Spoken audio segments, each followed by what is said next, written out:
Hey everyone, welcome back. It's Justin and Jay from Robinson Supply here again. We're doing part 3 of our LED applications video series. This time we're talking all about exteriors.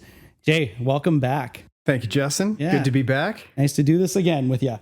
Exteriors. I feel like that's a whole different game than the first 2 videos that we've talked about.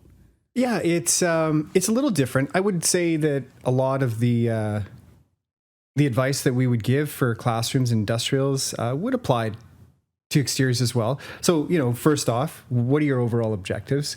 What are you trying to do? Exteriors are driven differently. There's a lot of safety concerns. We talk about things like vandalism. Are you trying to reduce that type of a situation? Mm-hmm. Pedestrian traffic way. However, then we start talking about environmental restrictions. So we don't want to increase too much light where we're interfering with the environment. There's dark sky compliant regulations. Are there stuff that we have to consider as well? So, I was curious about that. You can't just put up any light. You have to be cognizant of you're not going to obstruct the night. Yeah, and we won't dive too deep into the dark sky compliancy, but overall, you wouldn't want to have a fixture that is just putting out so much light that it's going to interfere with wildlife, ultimately, is what it is. Wildlife, the atmosphere, ultimately that light's going to go back up into the sky. Mm-hmm. You want to reduce and maybe cut off some of that light. You need to identify that from the beginning, what your overall objectives are. Usually for exterior, you're trying to maintain illumination or at least reduce some of the illumination on the exterior side of things. Yeah, that makes sense. So talking about legacy technology, what kind of fixtures exist currently that contractors would run into? I know, even thinking about Winnipeg, there was a time when I was younger, I remember all the street lights were that dark orange kind of color. Mm-hmm. A lot has changed where they have kind of updated a lot of them to be that sort of daylight kind of hue. But what are the common fixtures that they would run into? Yeah, so common fixtures is exactly what you're talking about. It's called a high-pressure sodium fixture. It has an orange color.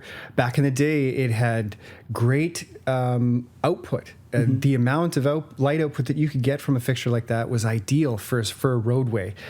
Plus, it has a warm color temperature as well, which is better in the evening.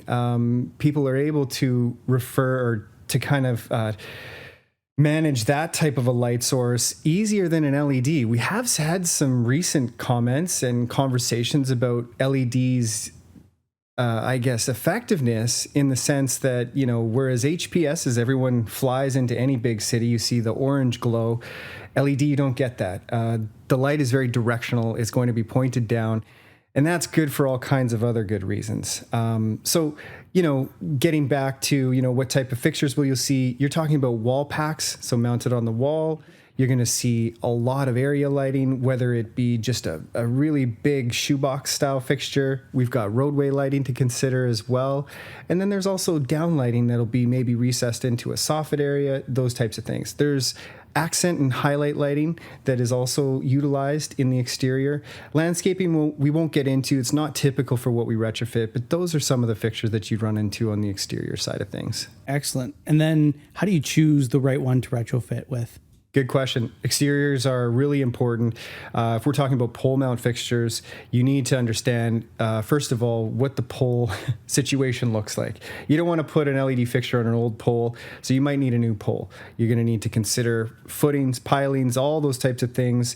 That's when things start to get expensive, so lots of things to consider when you're looking at just upgrading a fixture on a pole head, as well as some of the mounting restrictions that you're going to have as well. So how is that fixture maybe mounted to a pole or even to a wall? Something might be mounted awkwardly to a parapet or some different type of mounting system that's maybe not common. You really need to consider all those types of things. The wall packs seem to be the biggest problem because the footprint for a new style LED fixture is a lot smaller than a traditional style wall pack. So if you have exterior piping or piping that's on the surface, you're going to be short maybe a couple inches or maybe less, but they've tried to address that in manufacturing fixtures that look similar and are the same footprint, but that seems to be the biggest concern. So those are the types of things you need to watch out for when you're addressing your existing system. Interesting. What kind of options are available now in like new LED technology that can really benefit the end user? So one of the best advancements of just recent is actually the color selectability as well as the voltage selectability, which comes along with the lumen output. So we won't dive into all the details of all that, but ultimately you get to select the color.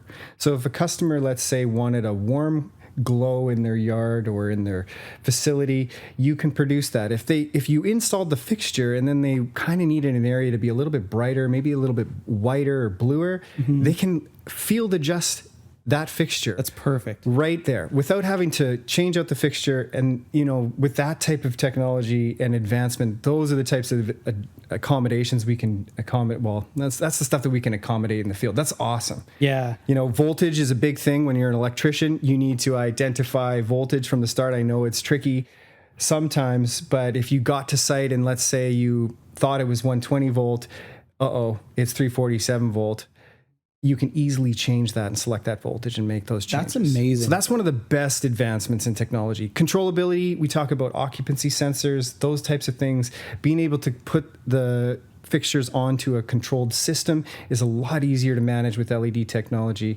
You're going to see a lot more flexibility with that as well. Yeah, that's incredible. Yeah, I'm even thinking from my own personal perspective as a homeowner, like the color temperature is something that I'm always like split between a couple, and you're so worried about spending so much money on lights and it's just the wrong hue, right? Yes. And having that flexibility is it's so much more reassuring for the end user. Yeah, I love absolutely. that. Energy savings. What kind of energy savings do you see from exterior lighting?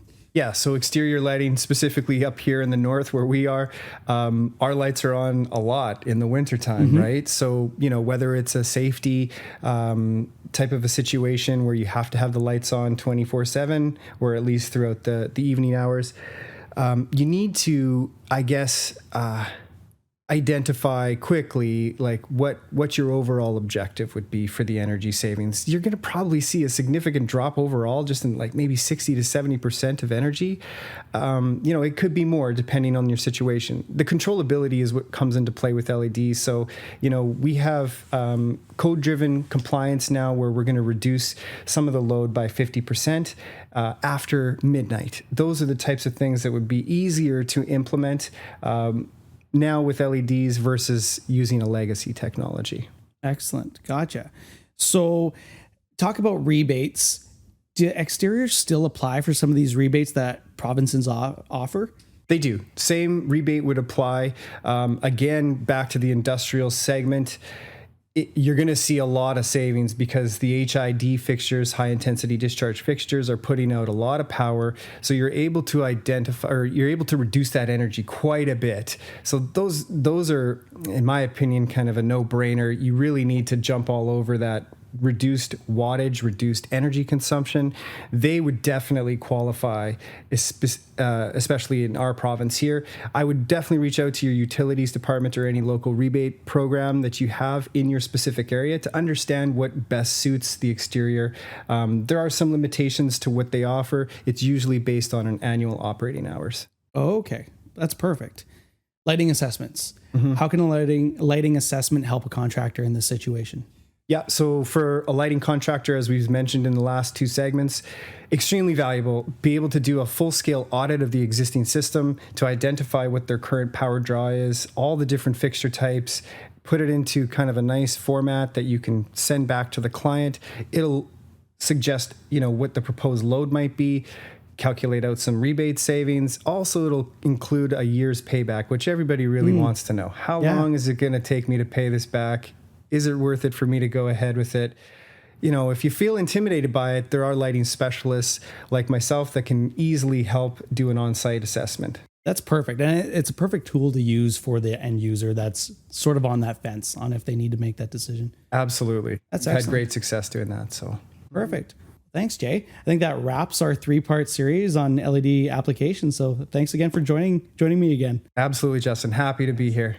And anyone listening to this, again, if you have any other questions beyond this, please reach out to your Robinson Supply branch, your local branch, your sales rep, Jay, or shoot us a message on any social media channel. We'll be happy to answer it for you. Thanks, everyone. Bye.